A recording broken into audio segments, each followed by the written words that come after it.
Merci de votre fidélité et confiance à Canal Congo Télévision et bienvenue à votre émission Zoom qu'on a le réel plaisir de recevoir tout au début de cette semaine Monsieur Jean-Fidèle Boyo. Jean-Fidèle Boyo est secrétaire délégué général de la société civile Émergence du Congo, l'homme qui a toujours voulu qu'on l'appelle l'homme de l'église au sein du village et non de l'église au milieu du village. Jean-Fidèle Boyo, bonsoir et bienvenue. Bonsoir Maxime, bonsoir à tous nos auditeurs, téléspectateurs.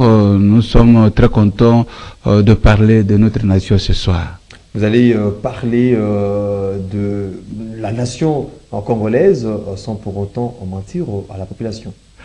Mais vous savez que de dire la vérité que rien la vérité. Mais vous savez, l'église au sein du village n'est autre que la vérité au sein du village, parce que vous savez, dans la Bible, on dit Jésus est la vérité et la vie. Et l'église, c'est le symbole réel de la vérité. Et la vérité donc, oui, exactement. Et lorsque nous disons nous sommes église au sein du village, en d'autres termes, nous sommes la vérité au sein du village. Ce qui est contraire à la philosophie des autres qui disaient l'église à côté de la vérité. Non, l'église ne peut jamais être à côté de la vérité parce que l'église, c'est le symbole de la vérité. En d'autres termes, l'église, c'est la vérité. L'église au sein du village, vous avez compris, et bien évidemment, notre invité dès ce soir, on va essayer ensemble avec lui de décrypter les différents sujets d'actualité de notre beau et cher pays, la République démocratique du Congo. Tout d'abord, parlons de ces concerts qui a eu lieu le week-end dernier au stade de Martyrs de la Pentecôte, le concert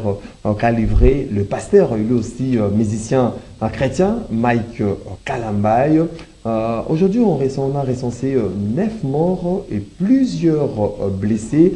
Du coup, il y a eu une réunion des crises convoquée par le VPM de l'Intérieur, Jacquemin Chabani. La décision qui résulte de cette réunion, plus question, il y a eu une décision qui a été prise provisoirement d'interdire toute activité extra sportive au stade des Martyrs de la Pentecôte et au niveau du stade Tata Raphaël. Est-ce qu'il était temps de prendre ce genre de décision? Merci beaucoup. Avant de commencer, je souhaite mes sincères condoléances à toutes les familles éprouvées. C'était pour prier Dieu, c'était pour adorer Dieu, c'était pour être à l'honneur spirituel de Dieu. Malheureusement, nous avons perdu nos frères et sœurs pour des raisons même évitables. Alors, ici, je veux porter mon analyse sur deux aspects. Oui. L'aspect spirituel et l'aspect organisationnel. Spirituel et organisationnel de cet événement. Oui, oui. Je commence d'abord par l'aspect spirituel. Oui, oui. Mike Kalambaye lui-même a intitulé le thème de cette activité comme explo-célébration, c'est-à-dire explosion de célébration. Oui. Lorsqu'on parle de l'explosion, c'est-à-dire que la détonation de célébration, l'éclatement de célébration, mais l'explosion de célébration a ses conséquences. L'explosion a toujours ses conséquences. Parmi les conséquences d'une explosion, les décès font partie des conséquences d'une explosion. C'est-à-dire que sur le plan spirituel, Dieu l'avait déjà informé, peut-être il n'avait pas compris ce message, que dans cet événement, oui, vous allez adorer, mais il y aura des conséquences. Et parmi les conséquences, il y a le décès. Vous attelez premièrement par rapport à l'intitulé même de cet événement. Mais cet intitulé, célébration, est-ce que célébrer en Christ, célébrer pour l'honneur de Dieu, peut nous amener à des conséquences néfastes comme il y a eu de morts à ces jours? Nous sommes dans l'aspect spirituel. Oui. Lorsqu'il a donné cet intitulé, c'est son inspiration. Oui. Son inspiration, sa foi. Il a dit, mettez ce terme ici, explosion de célébration. Pourquoi il n'a pas dit seulement célébration? C'est-à-dire que aller au-delà de la joie, oui. Il faut faire une détonation. Il faut faire un éclatement des célébrations. Pas de détonation de alors, armes. non, ça dit pas seulement des armes. Oui, quelle que soit la forme. Et il faut savoir que lorsque vous allez au-delà, de ce qui est acceptable, mais il y a les conséquences. Parce que le concept est trop concentré. Et le décès fait partie des conséquences de toute explosion. Le décès fait partie de ça. Donc vous voulez dire donc, sur le plan spirituel, que Mike Kalamai, en programmant ou en projetant même ces concerts au stade de Martyr, Explo, célébration, il savait pertinemment bien qu'il devrait y avoir des conséquences lors de cet événement. Non, c'est-à-dire que lui, il avait le message sans savoir les conséquences de ce message.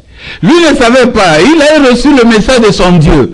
Voici le thème. Et il voulait réellement réaliser. Mais il devrait interpréter que ce message va m'amener à quoi? Il a manqué l'interprétation. C'est ça qui lui a manqué. Vous savez, dans la Bible, je ne suis pas pasteur. On dit lorsque Moïse demandait le miracle à Dieu, Dieu l'a dit, qu'est-ce que tu détiens dans ta main? Il détenait le bâton. Et c'est pas que ce bâton que Moïse a fait des miracles. C'est-à-dire que lui, Mike avait le message, mais il ne savait pas les conséquences de ce message qu'il lui portait. C'est ça l'aspect spirituel de ce message. Oui. Donc, il fallait s'attendre à ça. S'il avait des gens qui étaient concentrés, les pasteurs ou les autres prophètes, on allait lui dire que voilà les conséquences. Il n'était pas exactement. Il était porteur d'un message dont il n'interprétait pas l'Esprit de Dieu par rapport à ça. Ben, sur le plan organisationnel, ceux qui ont vendu, parce que les gens ne sont pas partis gratuitement, on a eu la possibilité d'évaluer l'effectif, le nombre déjà par rapport à la capacité d'accueil à partir des billets. Oui. À partir déjà des billets, on sait que nous sommes déjà au-delà de notre espace. Ils ne pouvaient pas continuer. Oui. Ça c'est un. Deuxième chose, nous savons notre police, notre service de sécurité comme ça fonctionne. Nous avons connu l'année passée avec le musicien Fali Poupa. Oui. C'était toujours comme ça. Mais lorsque vous voyez les stades, vous voyez déjà que c'était un problème. Et si on a eu seulement, on a eu 9 mois, nous disons gloire à Dieu.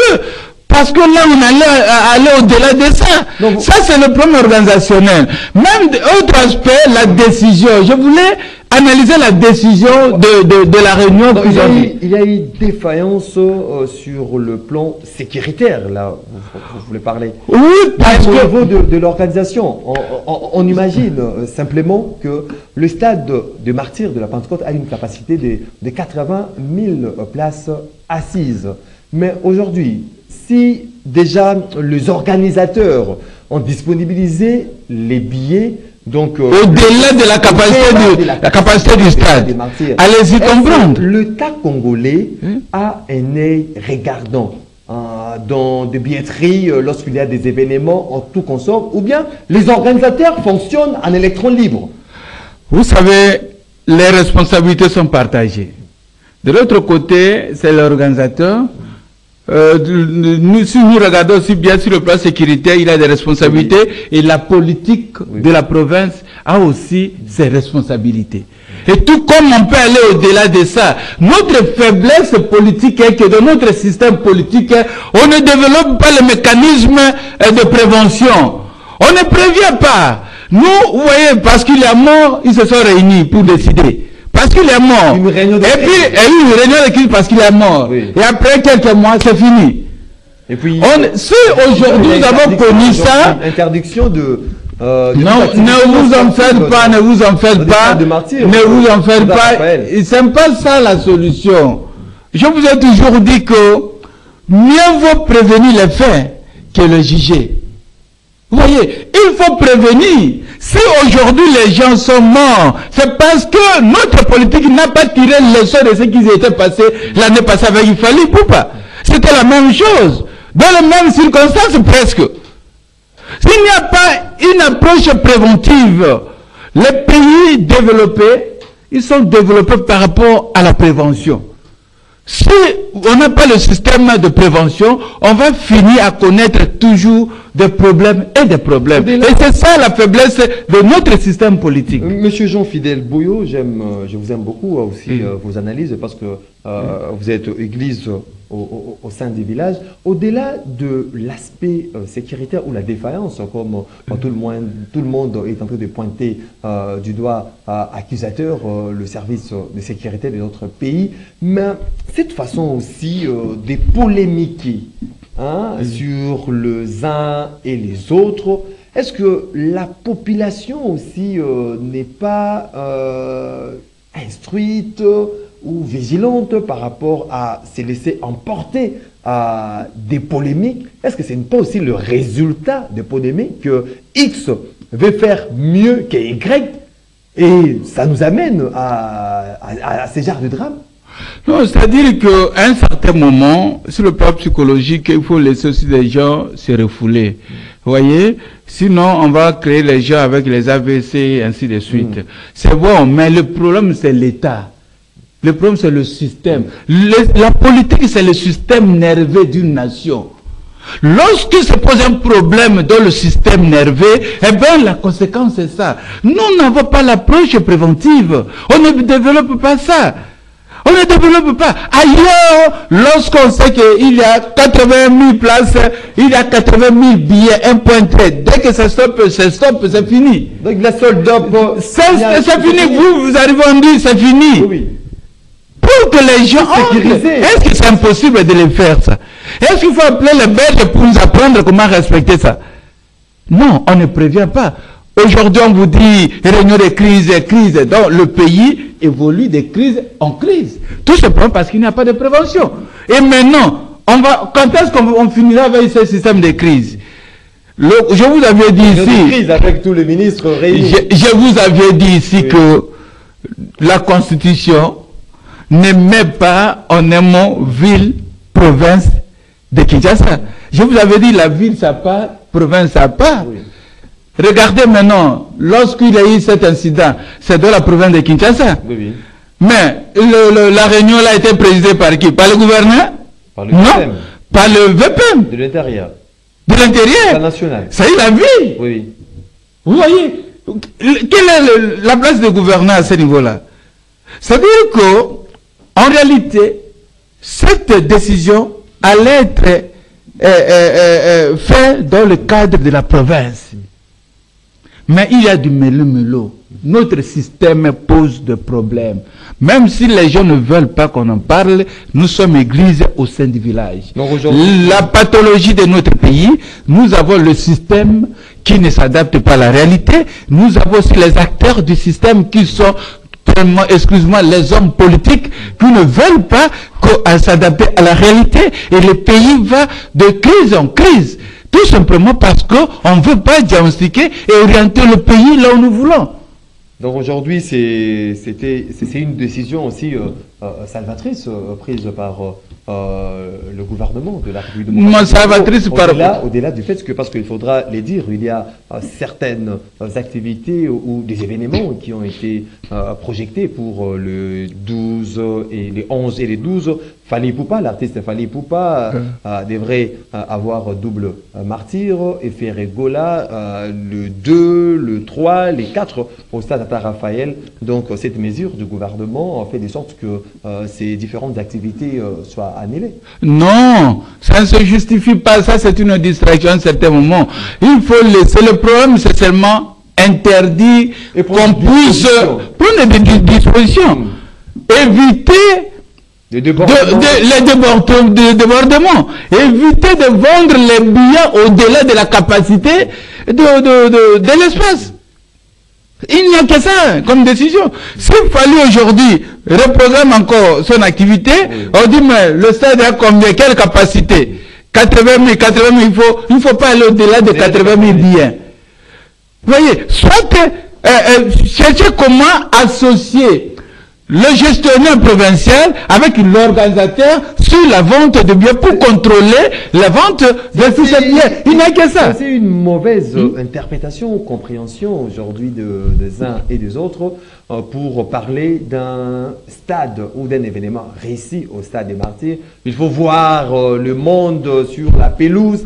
Là, on vous dit que non, voilà, c'est un stade réussi. C'est ce qui pousse ces organisateurs ou les artistes qui prestent au stade des Martyrs de pousser ou de stimuler même aux organisateurs de vendre le billet au-delà de la capacité requise. Ça démontre plutôt la faiblesse de la politique congolaise. C'est ce que je vous dis, mon frère. Même ailleurs, partout au monde, il a toujours envie de faire plein. Même lorsque vous allez en France, à un certain moment, vous allez vous rendre compte qu'il y a d'autres personnes qui sont venues, mais ils n'ont pas eu accès parce qu'on a stoppé. Si vous ne stoppez pas, les gens viendront. Parce que d'abord, c'est un aspect spirituel. Nous sommes dans un pays majoritairement christianisme. Vous voyez? Donc, nous croyons à Jésus. Comment on ne peut pas interdire quelqu'un d'aller prier? Mais au moins, on peut réglementer ça pour éviter que les innocents meurent. Quelqu'un ne peut pas mourir pour des raisons évitables. C'est ce que nous disons. Ces gens sont morts pour des raisons évitables. Suite à l'inefficacité de notre système politique. Interdit, ce n'est pas une meilleure décision. Oui. La meilleure décision, c'est limiter la vente de billets. On dit, dès maintenant, tu ne peux pas vendre au-delà d'eux. Oui.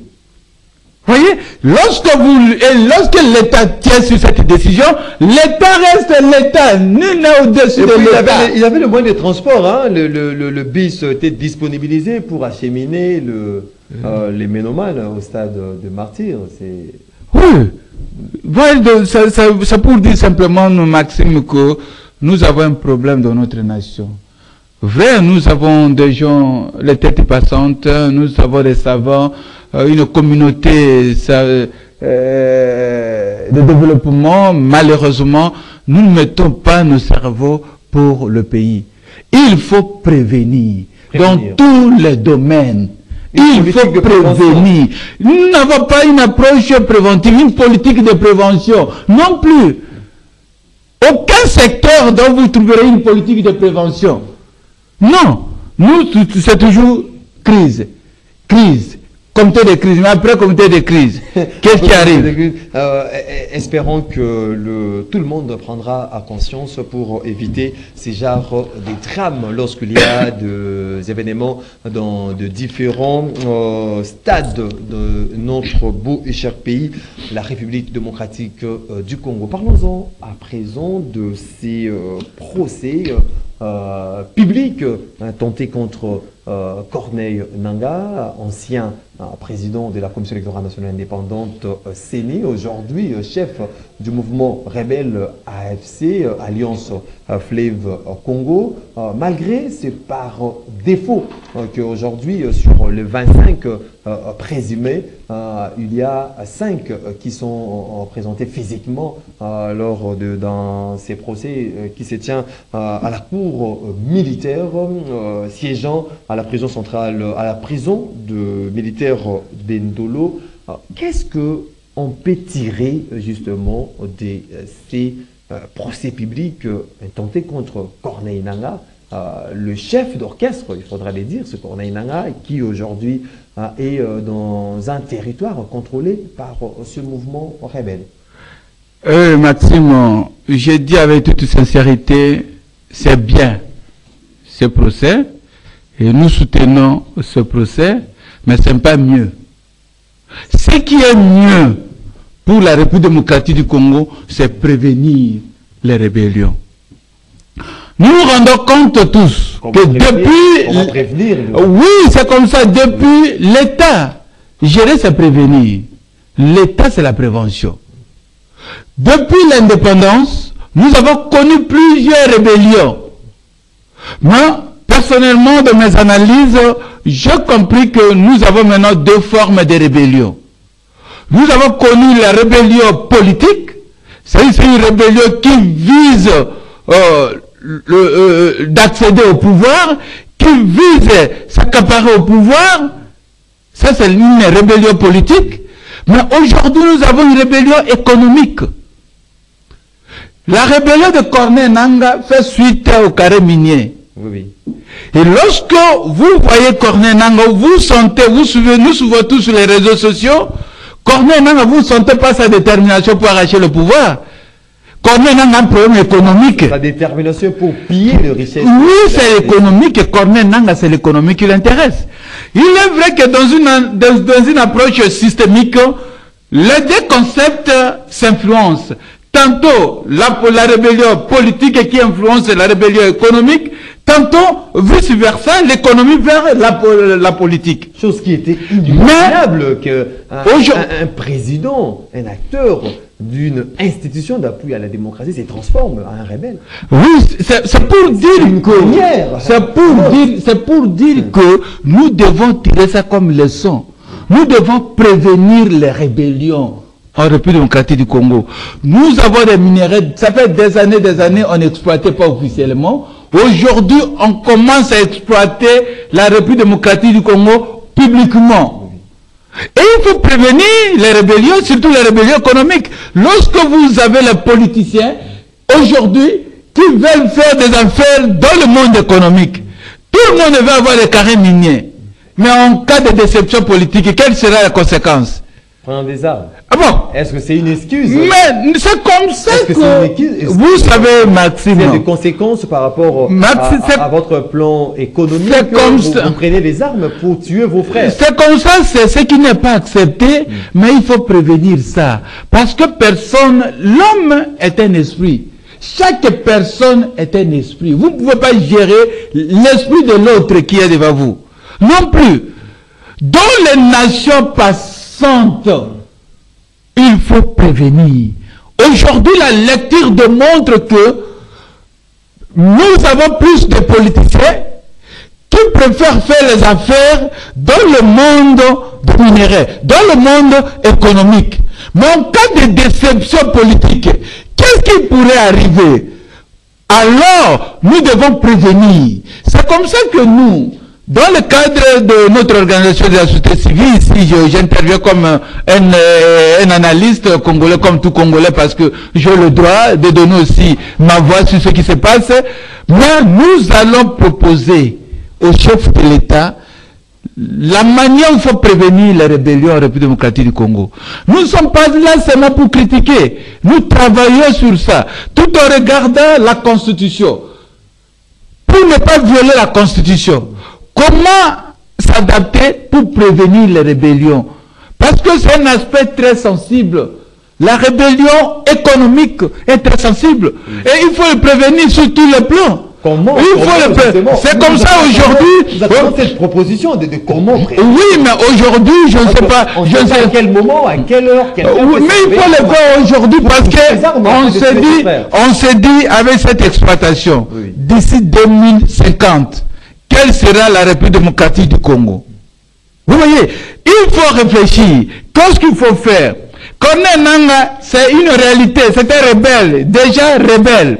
On l'arrête, on le condamne, on peut le tuer si on trouve la possibilité. Mais cela ne suffit pas. Parce que Nangaa n'est pas premier rebelle. Et Nangaa, je n'ose pas croire que Nangaa sera le dernier rebelle. Il faut des mesures pour interdire qu'après Nangaa qu'il y ait d'autres rebelles. Aujourd'hui, il y a ces 25 présumés soupçonnés d'activités terroristes, crimes de guerre, crimes contre l'humanité. Nangaa y compris, malgré qu'il n'est pas, il est dans une zone incontrôlée par le pouvoir de Kinshasa. Aujourd'hui, Nangaa condamné. Parce qu'il y a eu des sanctions américaines contre Nangaa et les éléments de son mouvement, Alliance Fleuve Congo. Aujourd'hui, Nangaa, condamné à la peine de mort. Par exemple, pensez-vous que quelqu'un peut se réveiller aussi un bon matin, prendre des armes, autoconsommation? Parce que cette peine ne sera pas annulée. Hein? Au-delà du fait que Nangaa est en train de faire ces actions terroristes au niveau de l'Est de la République démocratique du Congo, ça peut aussi permettre à ce que, aujourd'hui, Nangaa, s'il se déplace d'aller dans un autre pays, en plus l'extrader en RDC, parce qu'il a été condamné. N'est-ce pas là aussi une façon de prévenir ce genre de rébellion? Non, ça c'est pas prévenu. Ça c'est répondre aux conséquences de la rébellion. Il faut prévenir. Prévenir, c'est prendre des mesures.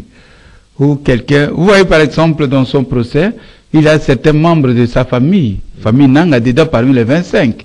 Je vous avais parlé l'autre fois ici qu'il est vrai que dans la Constitution garantit la liberté des uns et des autres. La Constitution nous parle que l'infraction est individuelle, ainsi de suite. Mais nous sommes Africains. Nous sommes Africains. Il faut prendre une disposition qui fait inquiéter, qui fait que l'État puisse avoir l'accès sur la famille des rebelles. Lorsque Nang a pris la décision de faire la rébellion, est-ce qu'il avait associé sa famille au départ que non, je vais faire la rébellion? Non. La famille n'a pas été associée. Mais la famille est automatiquement attirée par ça. Parce que ceux qui gagnent comme économie partant de sa rébellion, la famille aussi en bénéficie. C'est-à-dire qu'il faut prendre des mesures. Si on sait aujourd'hui, si par exemple on sait que si tu deviens rebelle, l'État prendra telle disposition vis-à-vis de ta famille. Par exemple, ça va demander à quelqu'un une réflexion. Parce que c'est que si moi je peux fuir, je peux aller au Rwanda, mais ma famille sera poursuivie. Ah, je ne fais pas ça. C'est ça la prévention. Vous voyez, c'est ça la prévention. À ce moment-là, c'est fini. Et donc, nous estimons, même où les gens parlent des Américains, on a sanctionné Nanga. Mais on ne peut pas sanctionner quelqu'un deux fois. Nanga était sous sanction des Américains lorsqu'il était président de la CENI. Vous le savez, jusqu'aujourd'hui, on n'a jamais levé cette mesure. Comme on a levé pour la mer Mende, Nanga continue sur les sanctions. Et les mêmes Américains ajoutent encore sanction sur sanction. Ça n'a pas de place parce que Nanga sait qu'il a été déjà sanctionné. Mais peut-être notre condamnation de la République démocratique du Congo, c'est ce qui peut faire quelque chose. Mais nous ne voulons pas que la justice attende toujours les faits pour sanctionner. Non, il faut prévenir. On s'achemine lentement, mais sûrement vers la fin de cet entretien. Jean-Fidèle Boyo, ça fait débat. La sortie médiatique du ministre d'État, ministre de la Justice et garde des Sceaux, Constant Mutamba, lors deux images que l'un de nos confrères a donné à une chaîne étrangère pour montrer les conditions carcérales dans lesquelles les Congolais sont en train de traverser dans les différentes prisons en République démocratique du Congo. Le prisonnier mangerait 2 à 3 fois les jours. Telle est la version du ministre d'État, ministre de la Justice. Je vis des différentes déclarations des organisations de droits de l'homme, des activistes de la société civile, notamment l'émergence pour le Congo, dont vous êtes délégué général, vous êtes monté au créneau pour déclarer dans le sens de contredire même le ministre des Tutelles, Constant Mutamba. Est-ce aujourd'hui, n'est-ce pas vrai, la condition s'est améliorée de nos détenus dans des différentes prisons à travers la RDC? C'est-à-dire que cette intervention, moi, j'ai soulevé un aspect purement technique. Oui. Le problème des prisonniers, tout comme le problème de tous les Congolais, ce n'est pas la fréquence alimentaire, non. Ce n'est pas manger 2 fois, manger 3 fois, non. Le problème, c'est la quantité de ce qu'on mange et sa qualité aussi. Nous mangeons de quelle quantité? Mais de quelle qualité de ce que nous consommons? Qualité alimentaire. Quantité aussi alimentaire. Oui. Tu peux manger une seule fois, donc avec une grande quantité, la qualité aussi, oui, mais tu auras ta santé. Oui. Tu peux manger plus de 4 et 5 fois, oui, mais si la quantité et la qualité ne sont pas appropriées, mais ça ne va rien représenter dans ton corps. C'est-à-dire que oui, ce qui est très important ici, c'est d'évaluer. Il faut avoir l'indicateur. Oui. Manger 2, 3 fois, même 5 fois, même une seule fois. Mais comment on peut apprécier les conséquences alimentaires, c'est l'état de santé, l'état physique de santé de celui qui consomme. Ici, nous parlons des prisonniers. Lorsque nous apprécions, nous interrogeons l'état physique des prisonniers, peut-on nous dire que ils consomment bien ou ils ne consomment pas bien? C'est à ce niveau-là. L'indicateur, c'est l'état physique de ces gens-là. Le ministre nous a dit qu'on mange 2 à 3 fois. On pourra déduire là que ces prisonniers sont en bonne santé. Mais alors, et puis, un autre aspect qu'on n'avait pas développé est qu'au niveau des prisons, nous avons 2 catégories de prisonniers. Il y a les prisonniers qui vivent mieux et les prisonniers qui vivent une vie désagréable. Prenons par exemple le gouverneur. Au niveau de prison Makala, ils ont un gouverneur là-bas, oui. Tout un gouvernement au niveau de Makala. Et ce gouverneur, chaque jour, lui, il a de l'argent. L'année 2000, je vous donne mon témoignage. Je vous donne mon témoignage. En 2022, 21-22, mon grand frère avait un problème jusqu'à être arrêté au niveau de Makala. Oui. On nous appelle, il est arrivé à 14h là-bas, à 15h on nous appelle par le gouverneur de la prison pour dire que si vous voulez que votre frère soit classé dans un lieu acceptable, oui. Il faut envoyer $200. Et nous avons dit, j'avais seulement $100. Oui. Et j'ai envoyé $100 de M-Pesa. Et le jour où je suis parti visiter le grand frère, il a mis quelque part là, il me dit, mais ici, ça va passer de l'autre côté, il devrait encore faire des choses incroyables que je ne sais pas dire ici à la télé. Alors, si moi j'avais donné $100, ce jour-là, s'il y avait 10 ou 20 prisonniers, et par jour, il a combien ce gouverneur? Le gouverneur se retrouve. Le gouverneur se retrouve. Donc, à partir de prison, il peut aider même sa famille en dehors de prison. Alors, si le ministre rencontre tels types de prisonniers, ceux-là vont dire au ministre que nous mangeons 2, 3 fois. C'est-à-dire qu'il sera trompé. Alors, si... qui mange de vongolais. Oui, mais c'est comme ça que, personnellement, j'ai compris que le ministre n'a pas rencontré les vrais prisonniers. Aujourd'hui, il n'y a plus de vongolais. Hein? Comme si aujourd'hui, il n'y a plus de vongolais normalement. On ne sait pas parce que ça fait longtemps que je ne visite pas la prison. La prison, je ne sais pas donner des commentaires par rapport à ça. Donc il y a 2 catégories de prisonniers comme nous avons dit, mais de par le principe, pour comprendre s'ils mangent bien ou pas, il faut évaluer leur état de santé. C'est comme les Congolais aussi. Nous disons que nous ne mangeons pas, nous ne mangeons pas bien, mais il faut évaluer l'état de santé des Congolais. Nous avons les malnutris combien? La proportion de malnutris combien? Vous voyez, à ce moment-là, vous avez compris que d'autres interprétations sont les interprétations politiques, les interprétations d'animation. Mais là, je vous parle comme un professionnel de santé. On apprécie l'état de santé alimentaire de la personne, au lieu de parler de la fréquence alimentaire. Qu'est-ce que vous suggérez, notamment au directeur de prison, à notre gouvernement, par rapport à la situation carcérale de nos prisonniers? C'est-à-dire que ce n'est pas seulement le directeur, que le gouvernement concrétise réellement ce que le ministre de la Justice a dit. Ça, c'est notre souhait. Au-delà de la fréquence, la quantité. Au-delà de la fréquence, la quantité et la qualité. Vous voyez, nous sommes très peupleux. Et puis, on doit faire effort d'évacuer les gens parce que plus on laisse ceux qui sont là, et tous les jours, il y a toujours des prisonniers, et puis ça va finir à créer toujours des problèmes. Même la capacité alimentaire. Prenons par exemple, dans la provision budgétaire, si on avait retenu l'alimentation de 1000 prisonniers, mais après quelques temps, vous avez 1500 prisonniers, avec le même budget, ça ne va pas aller. Pour faire nourrir, ce qui était prévu pour 1000 personnes, vous donnez à 1500 personnes, c'est-à-dire qu'il y a déjà réduction de la quantité alimentaire. Et ça a aussi des conséquences par rapport à ça. Nous apprécions aussi la volonté du ministre de la Justice. Nous sentons de lui sa détermination, mais le système n'est pas tellement favorable. Ça ne sera pas facile pour lui, mais il doit se battre. Et nous sommes là, église au sein du village.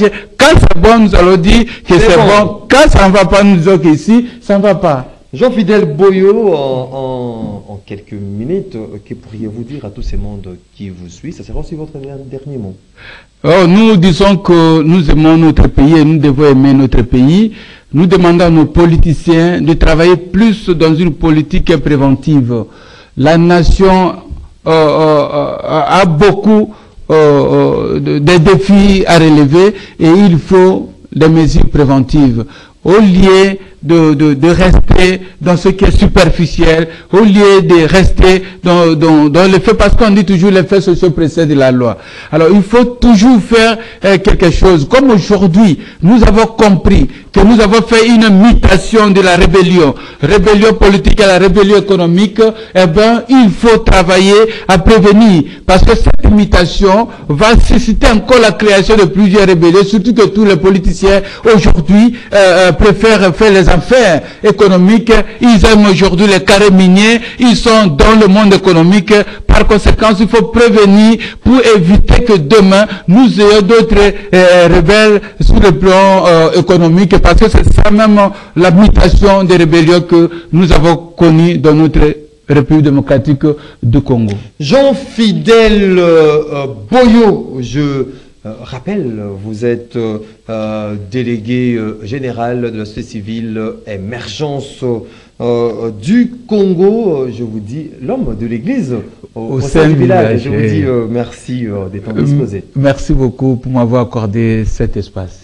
Vous étiez nombreux de partout à travers le monde à nous suivre. Nous marquons une mention spéciale à un téléspectateur fidèle de cette émission Zoom, Patrick Kalambay, on l'appelle affectueusement Patria Cash depuis Paris, qui nous suit en direct à ces nets moments. Lui il participe aux Jeux Olympiques et puis il surquille même à la garde du Nord. Patria Kachala, il faut avoir des documents, semblerait, pour participer aux Jeux Olympiques qui se tiennent à Paris.